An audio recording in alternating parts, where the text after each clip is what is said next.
Tonight, we're back in America for live and exclusive boxing. It's not Las Vegas or Atlantic City, but rather the less well-known venue of the US Bank Arena in Cincinnati, Ohio. Yes, hello and welcome to Box Nation. Cincinnati has produced some fantastic Hall of Fame fighters over the years, and it just happens to be the hometown of a young man tipped by many to be the next great pound-for-pound boxer. Step forward, Adrien Broner. The undefeated Adrien Broner.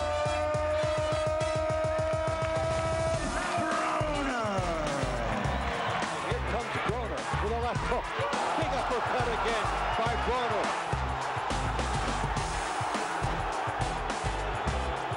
Big hook and down goes Rodriguez.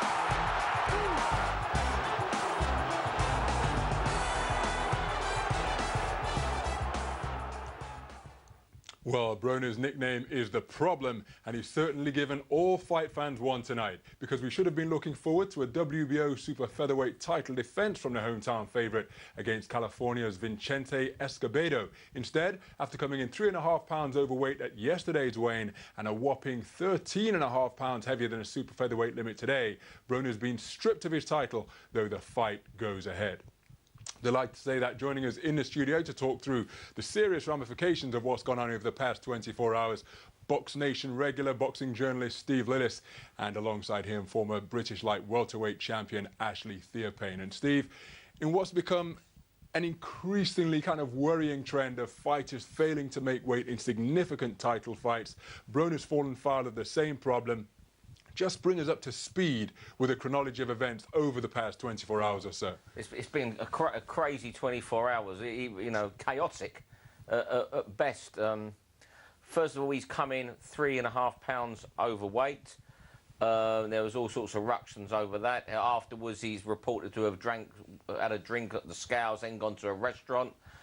For lunch. For lunch. Rather than taking the 2 hours that he was permitted to shift any weight. Which suggests he clearly wasn't intending to come down to the weight.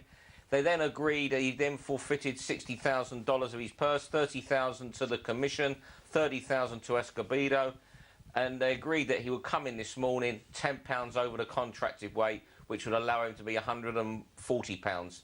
He come in 143.2, half was it. So he's 3.5 pounds over that even. I mean, and then there's even suggestions when he's weighed in later today, he may have been 148 at another weigh-in, but that is unconfirmed. But there's been all sorts of meetings going on over money.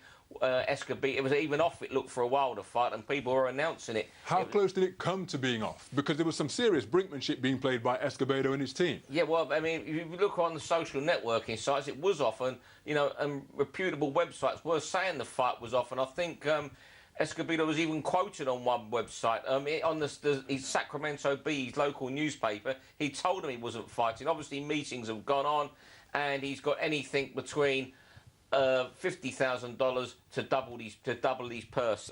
It's an amazing brinksmanship they play, because at 10 o'clock tonight, we still didn't know. It was only at 10 o'clock tonight we saw the first official report on Dan Raphael put a piece out that it was on. Now, Ashley, by coming in the amount of weight that he did over the 130-pound limit, it looks from a layman's perspective that he hasn't even tried to make weight. So in not making the effort to shift those last few crucial pounds, how much more of an advantage does that give a fighter? How much fresher and fitter and more confident do you feel not having made that effort to shift those last few pounds? Well, he's obviously big at the weight, but I think with him not trying to make the weight, it's giving him that mental boost where he's just gonna turn up and beat this guy. So to me, he should get the fine, but I think there should be like a ban as well, because what he done, you know, he put the whole show in jeopardy. So it's a shame that he's done this, and he's been very unprofessional. Well, there's lots more to talk about. We'll get into that whole weight-making issue and failing to make the weight later on in the programme. But let's head over to Cincinnati for our first fight of the evening.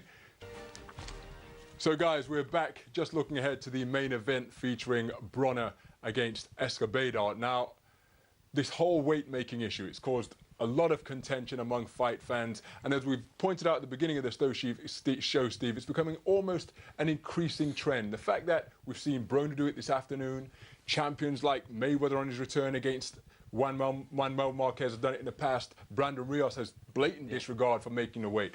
Fighters who are that elite, established at that level, that they're disregarding weight-making responsibilities. What message does that send to younger fighters? Well, the fact they're getting away with it, it sends out a bad message. They're all to think, especially the fighters with a big ego, they can get away with it. And this is what I think's happened with Broner. We're talking someone who's 22 years of age and who's already is seemingly out of control. I remember when I was out in Anaheim, California, when he fought Ponce de Leon last year. And even out there he had an entourage bigger than the San Francisco 49ers, cheerleaders. You know, more cheerleaders than they have. I mean, just blowing smoke up his backside. You've got his dad, Thomas, combing his hair. You know, and they're all just calling him Champ Nem. And it is, he believes this publicity, and he sees guys like Mayweather get away with it against Marquez, have a blatant disregard and is willing to pay the forfeit and think he can get away from it. I mean, I hope he settles down, because I think he's a great fighter to watch. But if this sort of stuff turns fans off, because he's obviously had an intention of making the weight, but obviously about 10 days out, he knows he's not going to do it. He hasn't done it. And it's funny, but he was due to fight Gary Sykes in May.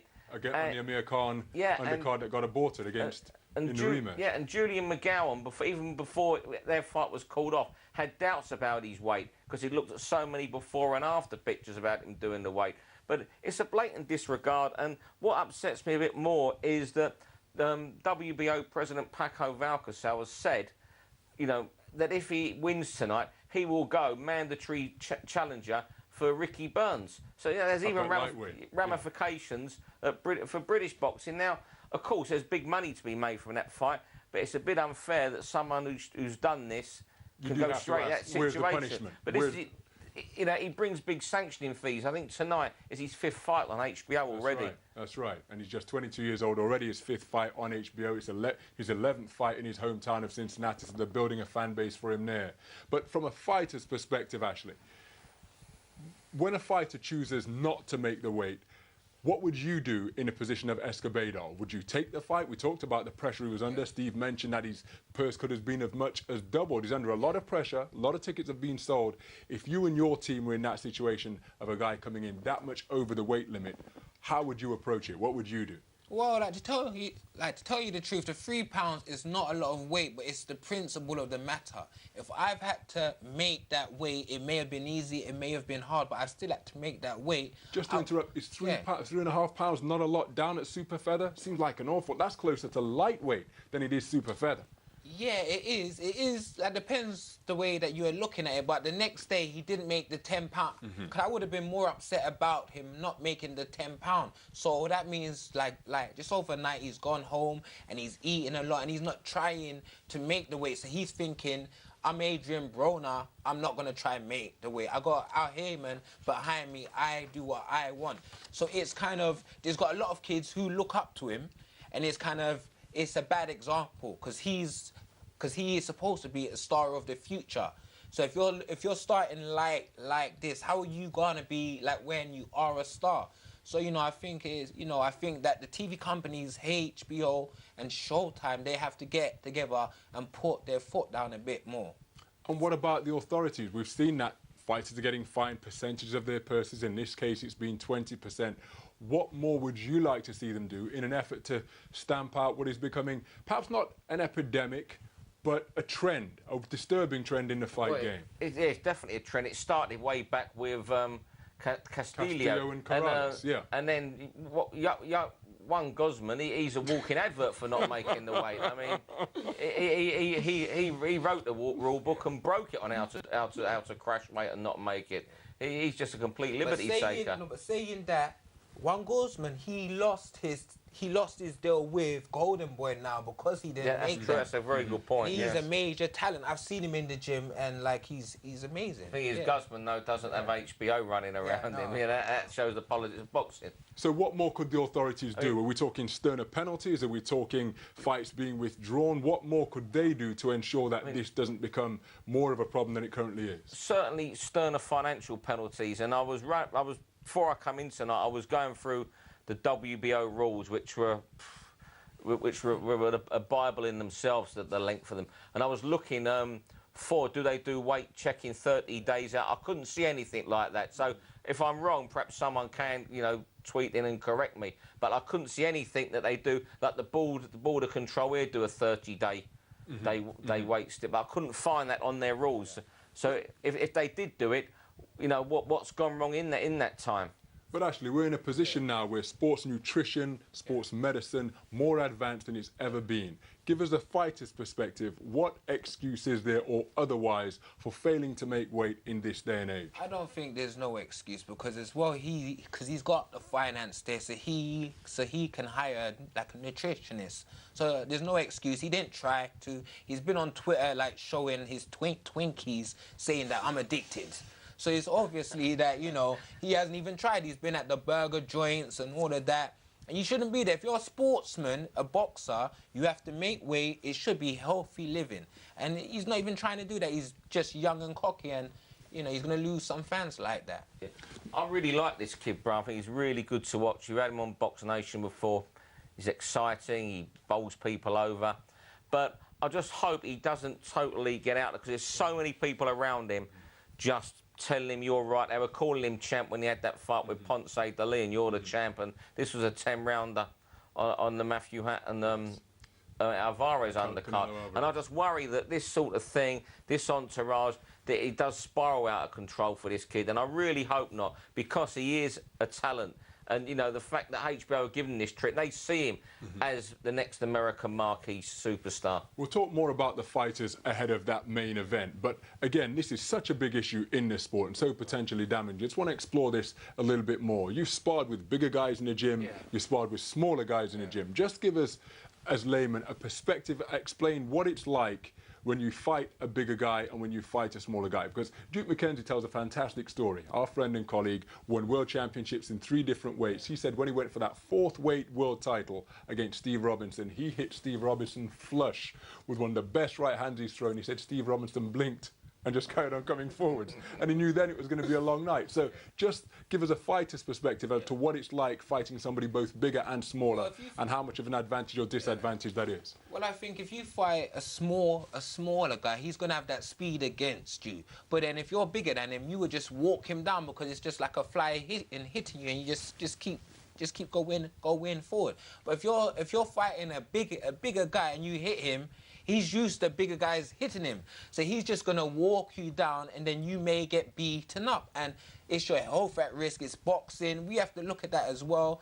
That, because Escobedo, it is his job, it's his livelihood, and it's his health. And if he's got this bigger guy who's put on, 20 pounds now, and he's going to be hitting him for 12 rounds if it lasts that long, his health is at risk. So I do think that the weight issue is a big difference because you have this, I don't know, the 24 hours now, or it's 36 hours. So a boxer will put on a lot of weight. So I think there needs to be rules now where like boxers are not allowed to put on too much weight. Like you shouldn't be allowed to put on like more than 10% of the actual weight because it's dangerous. And again, we saw how dangerous it can be between Arturo Gatti and Joey Gamarche. Gamarche never fought again after Gatti hit him with a terrific uppercut, but it was a catch-weight contest effectively by the time they got in the ring. Yeah, but it was 141 in the he jumped on and off the scales, and what was he, something like 160 when he got in the ring, Gatti. And it was a brutal knockout. Poor Joey never boxed again. Right. There was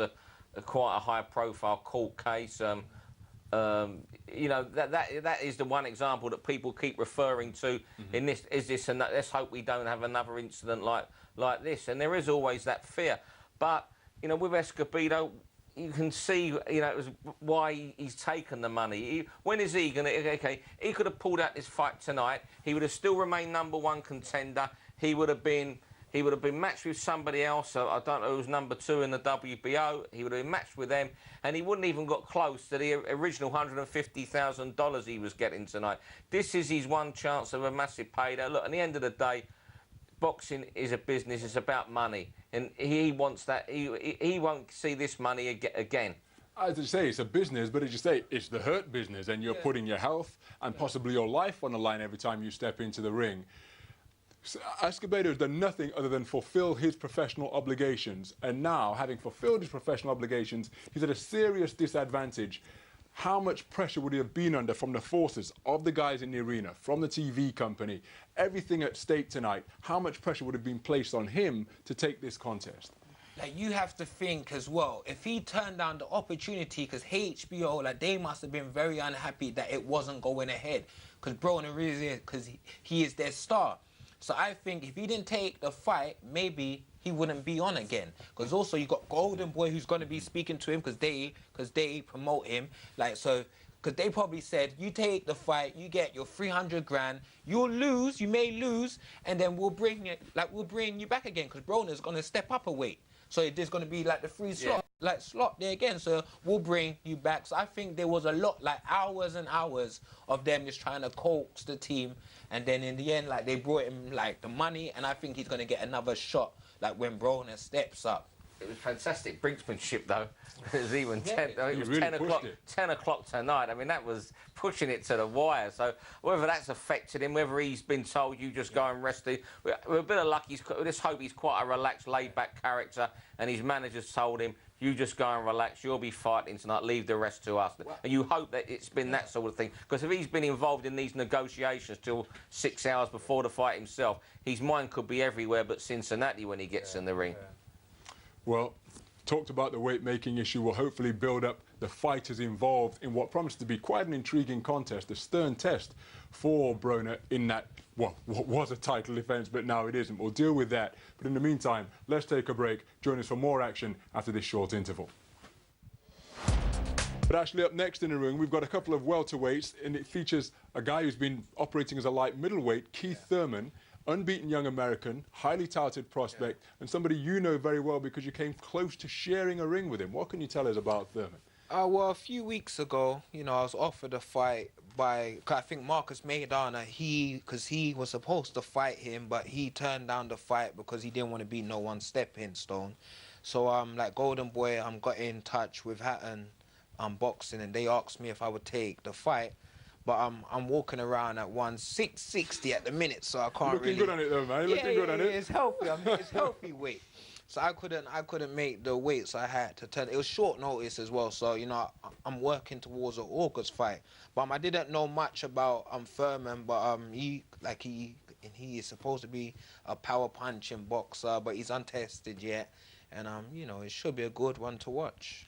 And he's a guy that you've seen a couple of times on undercard during these through the night shows we do here on Boxnation. Yeah, and I was at his last fight. Actually, he fought on the Mayweather-Cotto undercard. I was there, and he won there in 3 rounds, and he looked really heavy-handed. But he's one of these guys I want to see when he moves up a level what he does. I think something like, you know, he's been eight of his first 9 wins are all in the first round, and he hasn't fought a lot. I'm not saying he should be fighting the top in the division, but these guys, I wait till they move up above the club level to see whether they really are these heavy-handed beasts that we think. I think Ashley was talking earlier about when you fought Danny Garcia, he'd been banging everybody out, and then, you know, you had a great fight. Yeah, I boxed him. Yeah, so the first two rounds, because he was used to banging out guys, he went in the ring thinking that he was gonna knock me out, and then when you gave him a bit of movement, he struggled with it, and I think as well, like, that's where Amir went wrong. He went at him instead of boxing him, because I think he would have won. So I think with these guys, you never know how good they are until they step up in class, and we'll find out tonight, because I think that this is a step up for Keith. And he's certainly from a good camp, Keith. He's from the Winky Wright camp with Dan Birmingham, and they run a good stable down there around St. Petersburg. Florida, so he's with a good camp, and Golden Boy clearly, you know, this is his HBO debut. I think it's his HBO debut tonight. He was on the main card on the Mayweather bill. So clearly he's going to start getting elevated pretty soon, because once you appear on HBO, you become a regular, but you get a welcome to HBO fight, but there won't be too many more. It might be fellas like this guy in a few months for him. That's what I was going to ask. Once you make that appearance on HBO, as we were talking about just off camera, there comes a point where there are no more gimmies, there are no more fighters where you're a prohibitive favourite. At least that's how it should work. So how do they go about matching him now? How do they go about getting that matchmaking process right so the fights aren't too easy, but not throwing him in too deep too soon? Well, I think that's what makes Golden Boy a good promoter, because they bring along their fighters very well, where they, like, bit by bit, they step them up. Because if we see with Amir Khan, he was brought along well, but now he's having these tough fights back to back. And for a young fighter, it's not always good to have these hard fights, because it is a long career. Like, we can have a long career. So I think with Keith Wheat, like, we will find out how good he is. But if he's with HBO now, they're going to be bringing him along, and we will find out if he's the real deal or not. The fact they wanted to put him with Marcos Medina tonight, and then when Marcos Ashley, who's known in America, that shows they are looking to move him through the gears now. And I think maybe we'll have a couple winnable fights on HBO, and then I think in 9 to 12 months you'll be seeing him elevated to. So Keith Thurman improves his record to 18 fights unbeaten and makes it 17 wins inside the distance with that impressive knockout. Now, it was an impressive knockout, and Laura took some serious shots before he was finally broken down. What do you make of his performance? How good do you actually think Thurman could be? He's a good fighter. I mean, he's hurtful with every shot. He throws every shot with intention. Laura didn't have a great defence, and in the end, Laura, he got floored heavily. He knew what was coming his way, and he swallowed it, as they say, in the end when he took his gum shield. Thurman's decent, but I couldn't believe he's telling Floyd Mayweather when he comes out of prison to come and fight him. And I know it didn't wash well with my pal here anyway. That was disrespectful. You can't say that to Floyd, because Floyd's the #1 fighter in the world, and he never knows that Floyd might hire him as a sparring partner and beat him up in the gym. Now, you've witnessed that firsthand. We were there when he's done some workouts as well, Steve, but you've witnessed firsthand some close sparring sessions of just how spiteful Floyd can be during sparring. Yeah, I was there for two weeks in March, and like, Floyd was incredible. Like, the way he would do, like, sometimes like 5-minute rounds or 10-minute rounds, and if like the sparring partner's done well on one day, he would bring him in the next day and do a 10-minute round and say no rest, and just keep beating on the guy. So like, some days he was very vicious, but I guess like, that is why he is the #1 guy in the world. Well, let's take a look at some of the knockdowns, that finish that came in round 6, because it was a serious finish when he put his punches together. Left hook, started the rot, and then once had his man going. Right, and that was enough for the guy. I mean, he'd been marching forward all night with little defence, but in fairness, he was making Thurman work. Thurman was well in control, but having to work. He obviously can whack, there's no doubt about. Yeah, he had to earn that victory, but at the same time, a lot of these Mexicans, the defense is not really high on their priority list. So I think, it was a good win, but it's against the opposition as well. He's got a bit of attitude there, like when he puts him down the way he looks, and he did that the Bernard Hopkins executioner style salute to the crowd. There's certainly attitude there. And as I say, he's on HBO now, and they'll gradually move him up. Like, we were talking about the Medina fight that they tried to make, and Ashley was pointing out that Medina was a much smaller man coming up, and whereas Thurman is a big welterweight, he'll grow into a light middleweight. But as I say, to start calling out Floyd when you come out of prison, right now Floyd can come out of prison, be 147 pounds and school him. Well, let's hear from him now. As you say, he's made his debut on HBO. He's now with HBO's Max Kellerman. Here's Thurman, the winner, with HBO's Max Kellerman in the ringside interview. A lot of young fighters, first time on HBO, would be so excited against the guy they're supposed to beat. They'd come out and make some mistakes, maybe be over anxious. You seem to really keep your composure. How did you do that? First off, I just want to thank God first and foremost. Through all things are possible. I want to thank my manager, Al Heyman, Golden Boy Productions, and HBO for allowing me to have this opportunity and showcase my talent. Like you said, what happened is, I'm 23 years old, but I got 16 years in the game. The nickname's one time. I'm looking for that knockout all the time, and I'm not in a rush to really do it.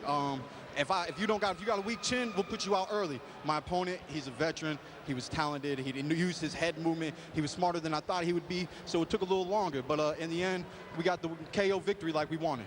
Seemed to me you were not really putting all your power upstairs. You were saving that for downstairs. Can you talk about that? Definitely, like I said, you know, he was showing me a little bit more skills, a little bit more awkwardness and movement. So I said, you know, let's hit the body, because everybody knows that the body slows anybody down. You come really hard and you train really hard, but you land accurate shots and you'll break anybody down. So that's what I was doing. I was breaking him down round after round, and then, you know, we went back up top and finished the job. After the 5th or the 6th round, you went into your corner. You'd only been that deep into a fight once in your career. I thought you were breathing through your mouth a little bit. What were you thinking at that point? I was thinking, you know you can knock this dude out, but he's giving you more than you expected. We might have a 10-round fight in our hands, but, you know, I just stayed smart, stayed composed, kept picking my shots wisely, and in the end, I was able to put him down. Let's look at the knockdown and what turned out to be the knockout as it happened. Tell me what you see. A beautiful left hook. See, the legs are gone at this point.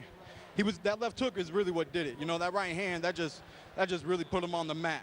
But that left hook, you know, I caught him coming in, and, you know, that's deadly when a fighter thinks that they're coming after you, and then you come in with your counter shot of your own. Fighter from Culiacan, a tough guy. You surprised that he went back to his corner and gave him the mouthpiece and said, "I've had enough"? Actually, I kind of was, because of how tough he was. I thought I was going to have to do it one more time, and we were prepared to do it. But one more time, Keith? One more time, Thurman? Hey, it's Keith one-time Thurman, as you see. But, you know, we're ready to make replays happen over and over again.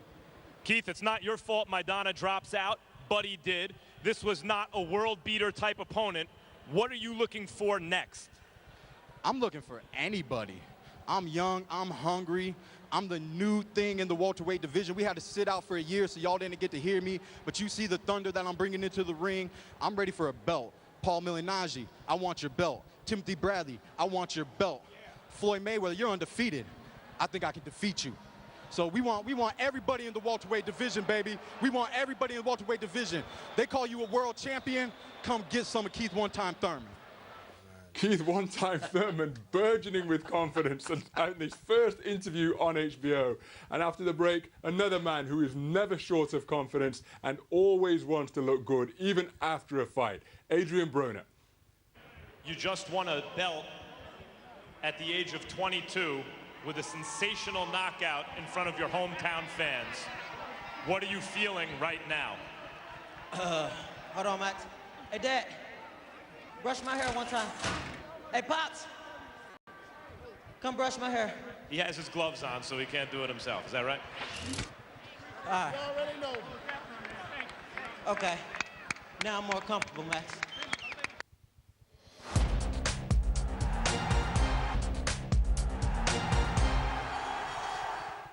Welcome back, and up next is our main event of the evening. It should have been for the WBO super featherweight title, but now, after Broner failed to make weight, the defending champion now stripped of his title, and only one man can win the championship, and that is Vincente Escobedo. So, Adrien Broner, how good do you think he can be? He talks about himself, mainly touted by himself as one of the pound-for-pound greats, the heir apparent to Floyd Mayweather. What's your assessment of him as a fighter? He's done everything there is so far, and he's won with the minimum of fuss against everybody he's faced in the professional ranks. He's only been a pro for 4 years, and he's made some progress for a 4-year pro. So, you know, already be looking forward to becoming, you know, he's going to obviously move up to lightweight. He'll get a crack at the lightweight version of the lightweight, possibly the WBO against Ricky Burns or Kevin Mitchell in the next 9 months. And, you know, by the time he's 24, he's likely to be, you know, had the chance to be a 2-weight world champion. The progress he's made is startling. He's skillful, he's quick, he's got power. You know, he brings a bit of pizzazz and showbiz to the ring. And I hope he can just contain himself, because what worries me is that the entourage he has around him blowing the smoke up his backside, shall we say. As I remember last year when I was out in Anaheim when he fought Ponce de Leon, and it was a narrow, just about got home that night. That's the one hard fight he has. That is the one tough one he's had. I suppose that's the yardstick, actually, because just like we're talking about with Thurman, this is a significant step up, but in Escobedo, he's a guy that loses every time he steps up himself. Yeah. How good do you think he can be? Because we know about his offensive abilities, we know about his physical attributes of speed and movement and power. What we don't know is how good and how he will fare under fire at elite level?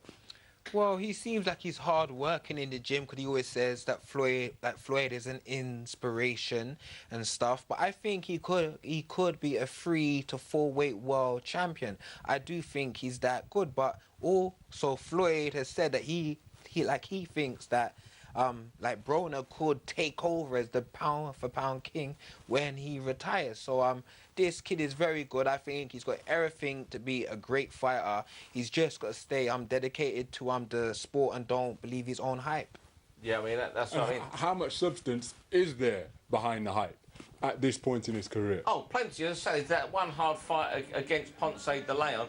He's proven himself. You know, Eloy Perez, he was impressive against. And America does need that big star. I mean, Andre Ward must be their best boxer at the moment, but he doesn't capture the imagination. He fill out the stadiums. Well, here's the man who is trying to put a dent in the undefeated record of Broner. He's the only one who can win the WBO super featherweight title tonight. That is Vincente Escobedo.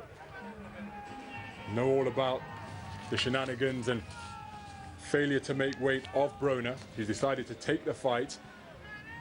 And how does he approach this fight? How can he nullify the speed and physical advantages that Broner possesses? He's got to stamp his authority. How does he do that? Well, he's just got to try and get him on, if you can, get him on the back foot, straight away. Not let Broner get into his rhythm. But don't forget, he's not the smallest guy himself. He has been campaigning at lightweight. He's full Caxides. He's got a 3-inch advantage in reach as well. We're not. We're talking about this big super featherweight giant in Broner, who's bigger than. But this guy has come down a weight over the last few months. 2004 Olympian as well. He does believe that he he can win. He's saying that he can win still, so it's not bothering him. So he's going in there believing that he's going to cause an upset. We've talked about the credentials that Broner has and the fact that this is in his hometown. To what extent does Escobedo need to just make it boring, use a jab to nullify that speed, and try and almost frustrate and embarrass Broner from putting on a show that he so desperately wants to? Yeah, that's what he'll try and do. Put him on the back foot and try and stop him. But it's how do you stop these guys? This guy, he's been so impressive. You know, he finds an answer for everything, it seems. Well, let's have the ring walk of Adrien Broner. Normally he wraps himself on the way to the ring, a la Roy Jones against Clinton Woods up in Portland in 2002. Letting someone else handle the wrapping duties tonight. But there you see that C for the Cincinnati Reds, even though it's on a blue baseball cap. And there is the social network phenomenon, fighter for the modern era, Adrien Broner, in the 11th fight in his hometown of Cincinnati, Ohio. So Adrien Broner delighting the hometown fans with a 5th round stoppage of Vincente Escobedo. Dominant display in the end. And the added weight didn't make him sluggish. He was composed, he was explosive, did a professional job. And on the night there was only £5 difference, 147 Broner, 142 Escobedo, we're told. He was patient, but patient job, and then when it was time to close the show, he did about 30 seconds from the end. He had a little look over to the corner as if I'm taking too much punishment. But Escobedo was there in front of him, and he was made for Broner because he wasn't throwing any shots. But what a call by this man. About two minutes before the stoppage, he said the corner are going to throw in the towel. So take a bow, son, there. Thank you. Well, I thought that he put in a good performance. You know, he wasn't the champion because he lost it on the scales. But I thought he went in there and he put on a professional performance. You know, like bit by bit, he broke him down in the first round. He went out there and he looked to see what Escobedo was going to do. But then he just started to break him down. The shots were coming like fast, and hard. I think he is the real deal. He is as good as he thinks he is. And what impressed you most about the performance that he produced tonight? His speed and the way he just goes through the motions. I mean, around, you know, first 3 rounds, he was just having a look, just, you know, going, he's like dictating the pace, but he was allowed to dictate the pace. Around the 4th, he upped it again. And the way he almost decided, he done the loop, whatever that bolo sort of impression of a punch, and he decided when he was going to close the show. I mean, Escobedo's not a bad fighter, but he was like 3-4 levels above him. Well, here's the finish, and you can see just the accuracy and timing and speed on those shots, penetrating the guard of Escobedo. Yes. He's looking like a class boxer here. Like bit by bit, if you see, he's looking for the shots, the uppercuts there. Yeah, it's real class. I think, you know, he could go throughout the weights and be a world champ. I'm looking forward to seeing him against Ricky Burns or Kevin Mitchell, whoever wins that fight. It'll be a great fight. And this was the moment where his corner decided that he was taking too much punishment, step up and did the compassionate thing. But what did you see, Ashley, that led you to make that shout a good 2 minutes before it actually happened? Well, you know, he looked like he was on his last legs. He couldn't match him for speed, for power, and it looked like Broner was playing with him. And, you know, just the boxer's instinct. That's what I called it, and I got it right. How dispiriting is that for you as a fighter? When Escobedo went in with intentions of winning the fight, he was the #1 contender, there on merit. But when you meet somebody who's so clearly superior, how dispiriting, how disconcerting is that as a fighter? I think from the first round that he knew he couldn't win, because Adrien was just kind of playing with him, and he seemed too cautious. He was sticking out the jab. I think to beat this guy, you have to be busy, because he likes to fight at a certain pace, and you have to be busy. But there's certain boxers are just, I don't know, are just kind of, they have that greatness within them. If you see Floyd, you see Broner, you know, you just get a sense that he's in the ring, and he must have known that this guy's just too good. Well, let's hear from him. As you say, he's proclaimed himself as great from very early on in his career. He's now with Max Kellerman. Adrien, congratulations on another dominant performance. Give me your thoughts. I'm sorry, I have to do this. I have to do this on national television, worldwide, international. Okay, now, I just got into a new relationship, but I know true love at first sight. Baby, come here. I gotta do this. Come here. On national TV, in front of the whole world.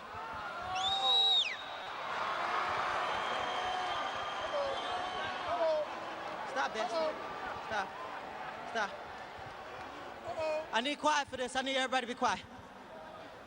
Adrien, Nicole Gazaway, can you brush my hair?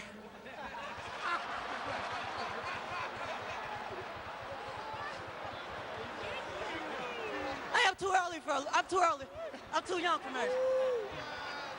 I scared everybody. Scared everybody, boy. How we doing there? Don't get nobody there, boy. Adrien, now your thoughts on the fight.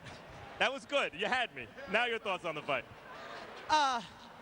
You know, I want to thank God. I want to thank HBO. I want to thank Golden Boy Promotions, R&R Promotions, Al Heyman, management. You know, on the fight. Oh, yeah, you know, I got to give thanks first, because without them, it wouldn't be no fight. All right, fake marriage proposal, thanking everybody. Now, what about the fight? I mean, you seen it. Was it as pretty as me? Was it?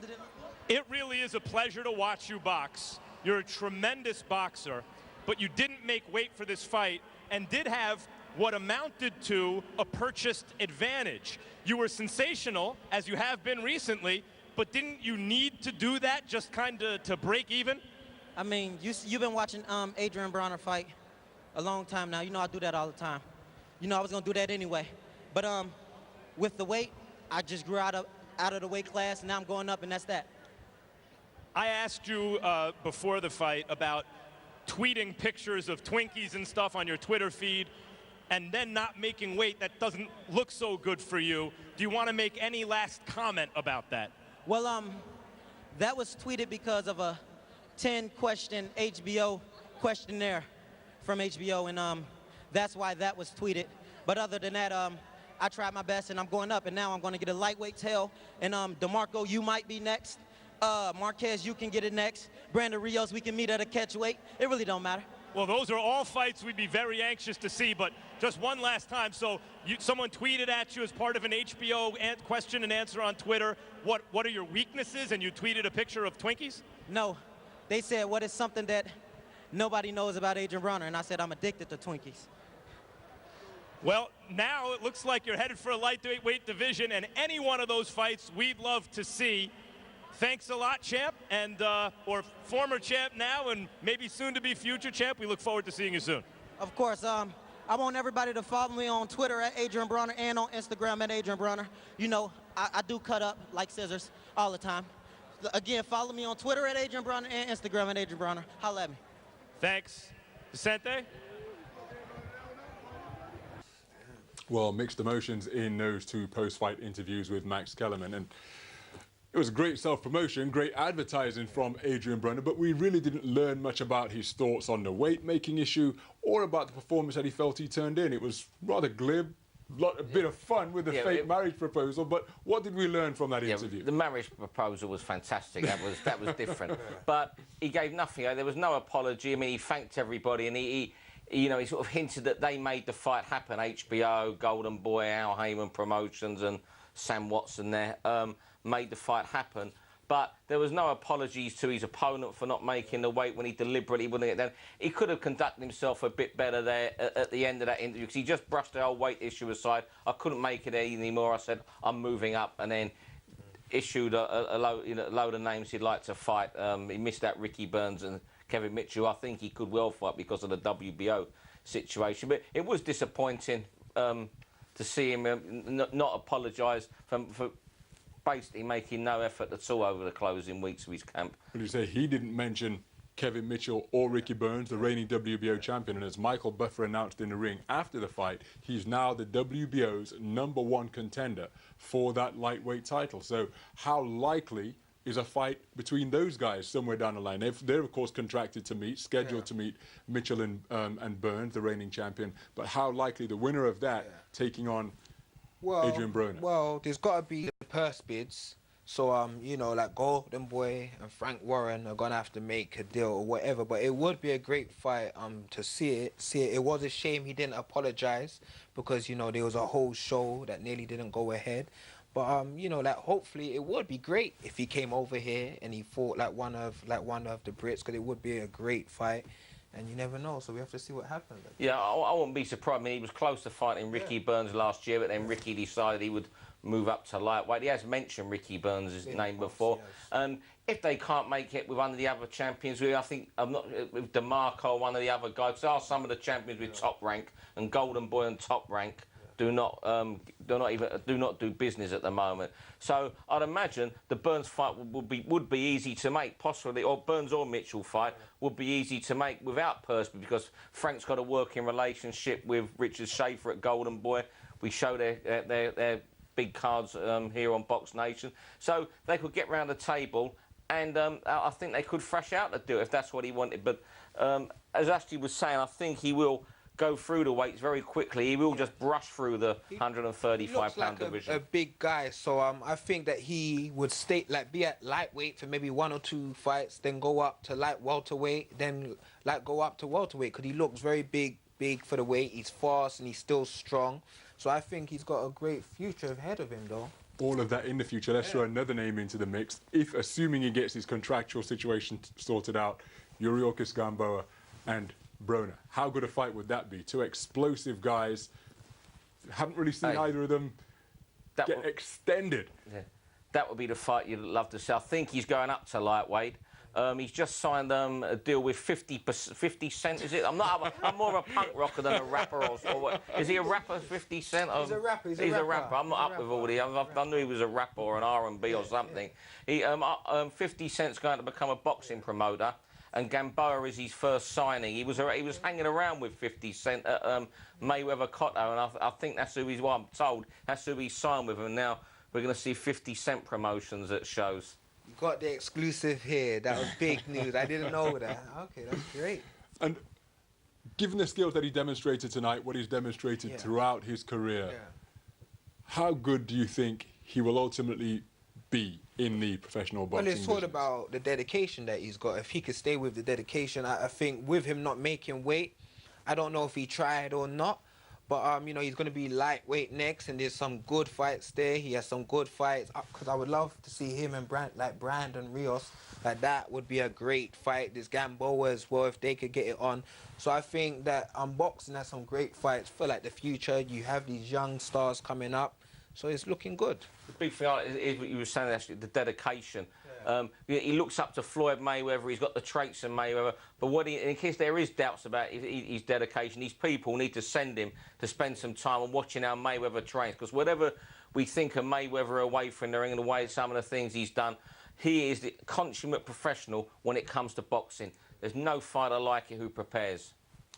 With regard to yourself, Ashley, what's going on in your world at the moment? When can we expect to see you back in a boxing ring? Well, I've got a bout on August 24th. It's in North Carolina on a World of Champions promotion. And then I'm like Hatton Promotions are working on getting me a date. I might be on October 5th or I might be on in like November. So, you know, it's staying in the gym, I'm dedicated and, you know, just trying to make the best of my career. Well, we look forward to it, guys. Thank you very much indeed for your input this evening. It's been fantastic. So we hope you've enjoyed it. Adrien Broner extends his unbeaten record and becomes the first man to stop Vincente Escobedo with a dominant display. It's been a terrific fight here on Boxnation, and there's plenty more to come in the forthcoming months.